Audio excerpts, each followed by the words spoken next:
It is physically impossible for somebody to hit the health domain without understanding emotional intelligence and how to regulate the system that produces adrenaline and cortisol. If you can't regulate that emotion of, I got to get out of here right now, or panic, it doesn't matter how much time you spend in the gym because you're not going to repair. It doesn't matter how much good food you're going to eat because your body's going to get rid of it, or it's going to hold it as fat as a fear. I mean, it's all regulated through the composure domain. You have to understand where you're going, but you have to control the system. If you don't control your gut and your brain, it doesn't matter what you do with the other stuff because it's just added stimulus. It's actually detrimental. Cool part about these domains is they all lead into the next one. We start with vision because you have to have a vision for your life. You have to have goals and purpose and meaning before we can dive into any of these others. So as we transition from our vision domain, which we established was having a clear sense of purpose, goals, clarity around your priorities, and the ability to make sound decisions based on where you want to go, and we're transitioning into composure, which is your ability to stay calm and in control when facing stress or adversity.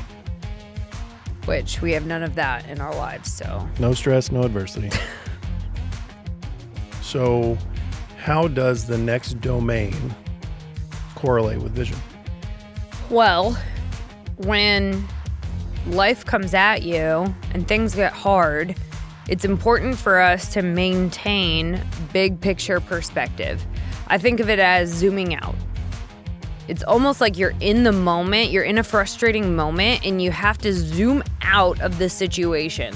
Look at it from an aerial view, as if you're not in it, but you're watching this like it's a movie scene.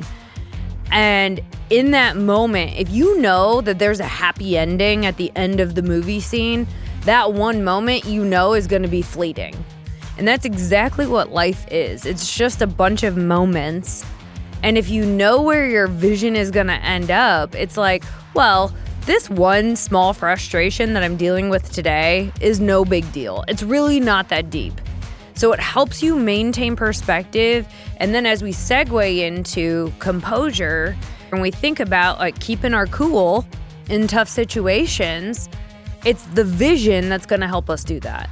So the way I rationalize this, my vision for my life is my new set of filters. So I'm now making decisions based on a regulated set of filters. Just like when we first started dating and you had me list my core values, it was a little easier for me to then make decisions because I put those out in the world. I thought about them. I put a word to it. I labeled it. I wrote it down. I said it out loud. So it was easier for me to operate inside of that filter. Now, the world I was living in didn't change at all. So all the same stimulus and situations and people I had already had interactions with or relationships with, my children, my family, my dog, all these other things still existed, but I had a new set of filters for my interactions. So to understand why these fit together like this, because I have a new set of filters, I have to learn how to control my emotions that are going to come up when utilizing those new filters. That's why composure tenets or portions of the domain are stress management, emotional awareness, calm and in control, and mindfulness. I have to know how to control my emotions based on the friction my new filters cause. All right, let's get into it. I'm Chris. And I'm Kiley. And this is Redefining Resilience, where we explore what it means to build a resilient lifestyle so you can thrive in any and every situation.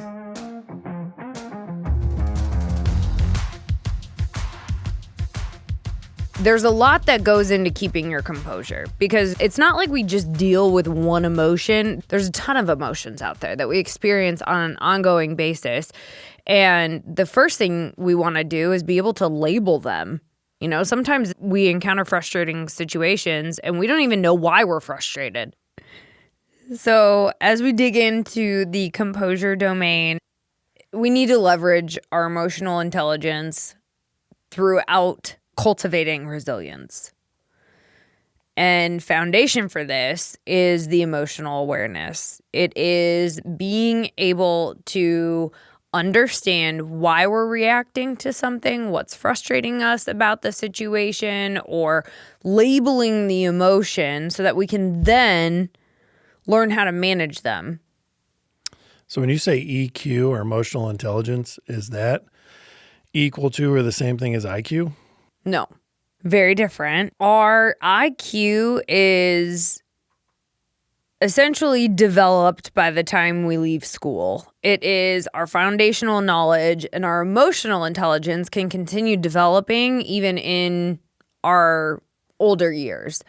So we can always cultivate more emotional intelligence, but our IQ is pretty much leveled out by the time we're adults. So what does the EQ or emotional intelligence have to do with resilience? We base everything off of emotions. It's human nature to make decisions emotionally and then justify them with logic or rationally. And so it's important for us to understand how our emotions are impacting our ability to think through situations, to take action, to stay motivated. I mean, composure is literally the emotional aspect of how we develop resilience. And if we can leverage our emotions in a productive way versus counterproductive, where we let our emotions take over and then we spiral, and that's when you start to develop mental health issues like anxiety, depression.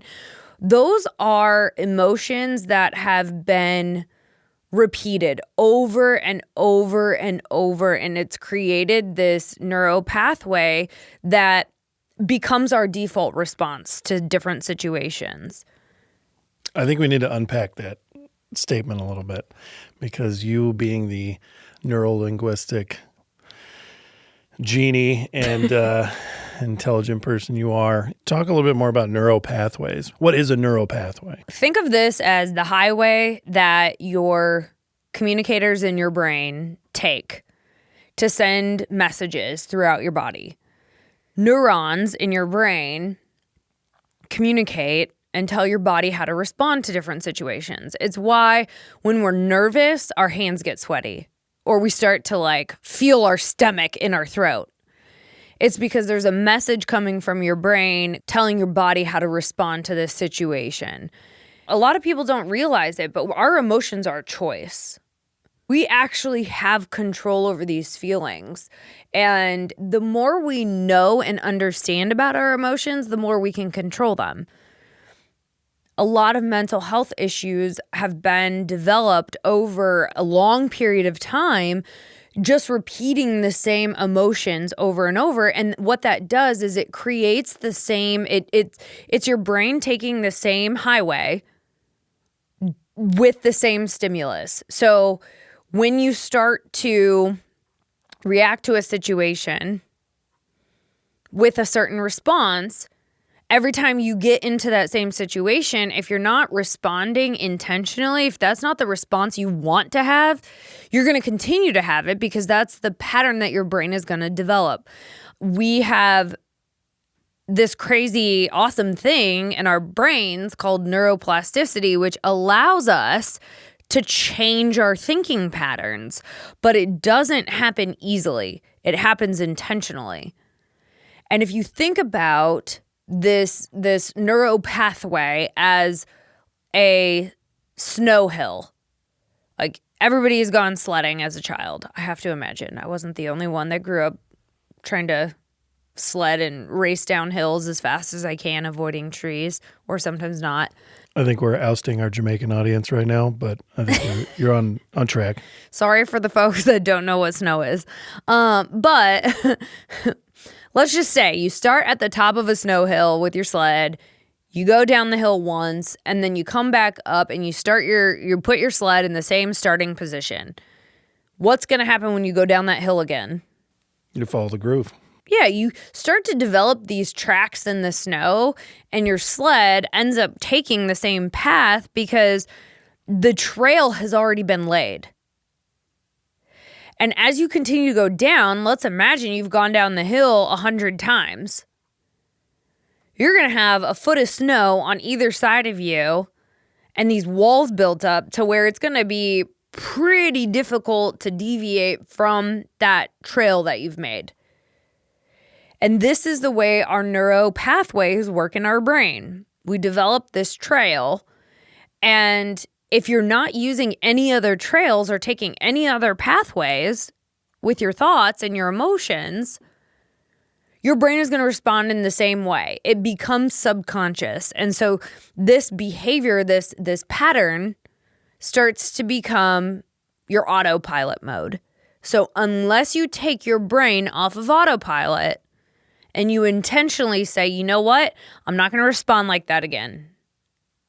I'm going to choose a different emotion when this situation comes up. Let's say you get an email from somebody or a text message from somebody, and that person just frustrates the crap out of you. We all have somebody like that. I think that happened on LinkedIn this morning. Yeah, annoying salespeople, right? Hitting you up on LinkedIn or whatever it may be. Unless you're telling yourself a different story on how to react to that, you're going to have the same emotional response. And so we have to do things like regulate our emotions. It's stress management, because there's things that we can do to manage the stress that we're feeling. There's things that we can do to bring awareness to these situations and change our emotional reactions. So what you're telling me is there's a large level of personal responsibility with this. Okay, everybody take a shot. It is the drinking game. But if we don't take intentional action or take responsibility for the way we respond, nothing's going to change. You're going to stay in the groove. And realistically, ask yourself, do you want to feel like this? If the answer is no, then we have to do something different. And it's your job to do that. Yeah, and I'm sorry to say this, you go to the doctor for anxiety meds or you go to the doctor for depression medicine, and I'm not anti-meds, don't get me wrong here. I think medicine has an appropriate time and place, and a lot of times it's a great tool. It's a temporary tool, because taking the anti-anxiety medicine or the antidepressants are only going to mask the symptoms. They're not going to change the neural pathways that you've developed in response to the stimulus that you're experiencing.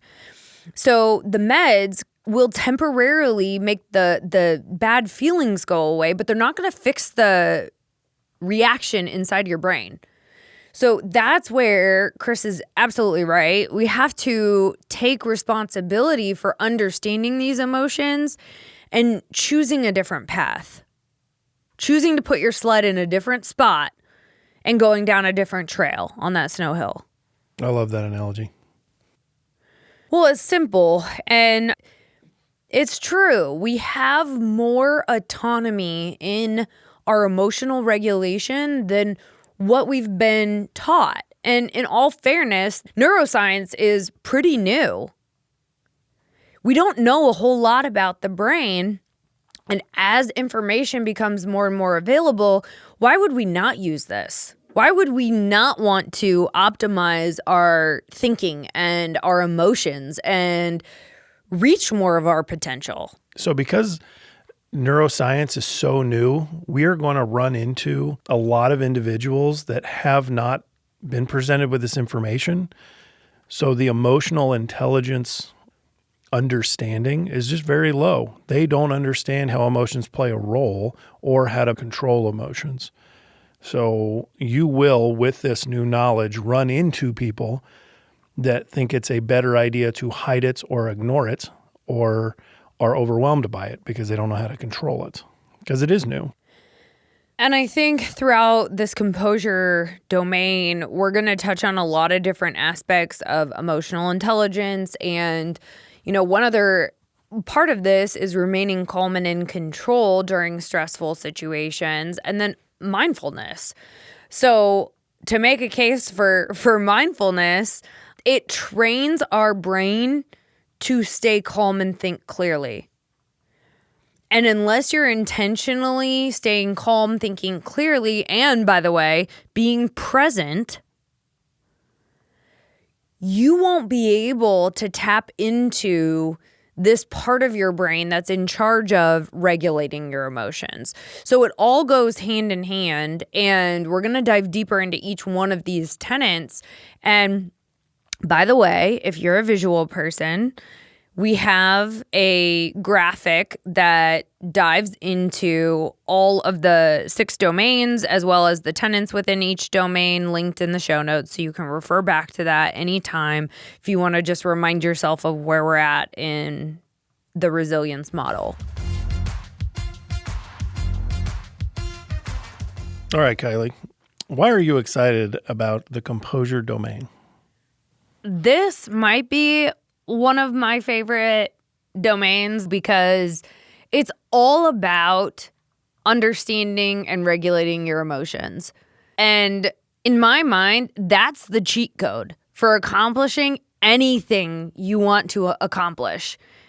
If we can understand how to use our emotions productively, we can literally do anything. I mean, you're not going to be able to fly as a human being. So there's limitations to that statement. Let me say that. Like me being 5'6", I'm probably not going to the Olympics in like volleyball or something. But if I wanted to, I could probably train myself to compete at a level that's elite. But I have to have all of these things in line and get my emotions in check to help me focus my energy, focus my actions to that one goal. And leverage the emotional tools that I've got in my toolbox to help me stay consistent, stick to the process, and achieve the results that I'm looking for. I mean, it's no different, no matter what your goal is. You've got to have your emotions aligned with your goal. There's different aspects to the Composure domain that we're going to get into, but really it all comes back to emotions. It's understanding our emotions, putting our brain in a place to where we can control the emotions, and tapping into different parts of our brain that are conducive to critical thinking or strategic planning or thoughtful problem solving. And we're going to give you the tools to understand how to do that. Why are you excited for the Composure domain, Chris? It's the beginning of understanding your entire system. And it's the key to accessing your entire system. Your emotions are the curator of your strength, your power, your tenacity, your habits. All of it. Yeah. It is literally the key to all of it. So part of the reason I think motivation is bullshit is without your emotions in check, all it takes is one text message and you have no motivation anymore. The end of a YouTube video and you're done. If you understand your emotions and you're not on this roller coaster of a ride through your David Goggins videos, there's no super high and no super low. You're in the middle, not mundane or boring. You're just regulated, and you can dump your effort and your time and your power into the things that are important and develop and change. But if you're on that roller coaster, the amount of time you spend at the top equals the amount of time you spend at the bottom, and you spend too much time going back and forth. So I think the coolest part about this whole domain is it's opening the door to the health domain. And I am going to nerd out hard in the health domain. It's just really cool because this is the backdrop to your physical success. This is it, man. You want to change your body composition and feel better about yourself and work harder and achieve things physically? This is number one, man. You got to do it. Well, I think it's kind of like a chicken or the egg situation. The physical health, if you start working on that, it's going to have an impact on your emotional regulation as well. You're going to be able to regulate better. So it all goes hand in hand. It's all equally important. It is, but if you look at the way it works, if I try to attack the health domain before the composure domain, I'm going to put some serious lead in my shoes. It's going to be way harder because I'm going to spend a lot of time spinning my wheels in this emotional turmoil of why am I going to the gym? I can't handle this. Or I'm super pumped about going to the gym and I beat the shit out of myself one day and then I take 2 weeks off the gym because I'm beat to shit because I can't regulate anything. If you can understand your system and why it operates and the emotions and how to control those and be the observer of your emotions, not the feeler, you can make educated decisions on how to train your body to peak performance the best way. Because training is all about minimum stimulus for maximum results. If you're driven emotionally through that, unregulated emotionally through that, it's going to be as much stimulus as possible, and you're just not going to see the results don't correlate. It's not more emotion, more effort, more results. It's how can I do the least to get the most? I feel like that was my strategy throughout college. What's the most beneficial? It's the most beneficial. There's no wasted energy. And if you look at life or training, which I view everything through the lens of training, if I can hit 4 good days in the gym at 80%, I'm going to get farther than the guy that hits 1 day at 100%. I will have a longer, more regulated, more consistent stimulus for an extended amount of time. He will have higher stimulus on a shorter amount of time. Or the person that does 7 days a week at 40%. Because that used to be me also. Well, that's why you go into a lot of gyms and there's the gym rats that are there all the time. Yeah. And they look like shit. Yeah. I know tons of people that are doing everything on God's green earth to be huge, and they're not. Because the amount of stimulus or additives does not correlate more results. My coach out of Rhode Island, awesome guy. We were talking about powerlifters back in the day when things were not regulated in any form or fashion. And he said, we did everything we could to put more weight on the bar. And when he stepped back and watched people do that, this is like world level guys, like 1,100 pound squat guys, like massive dudes.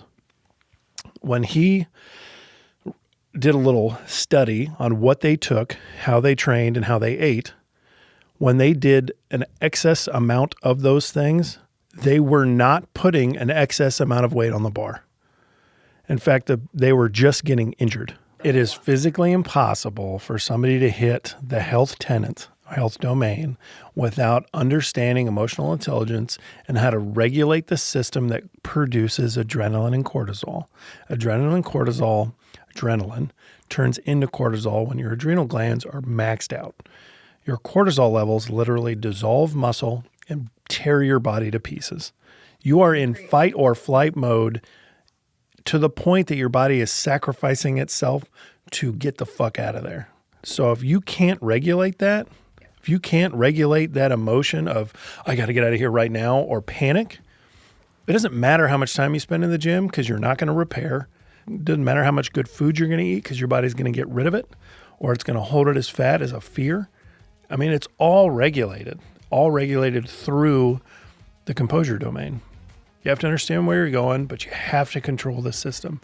If you don't control your gut and your brain, you're fucked. It doesn't matter what you do with the other stuff because it's just added stimulus. It's actually detrimental. Most of my clients I won't mess with if they're not mentally ready to get there. Mm-hmm. I tell them all the time, if you don't look in the mirror and hate where you are, I can't help you. Because I need you to want it. If you don't want it, toast. Yeah.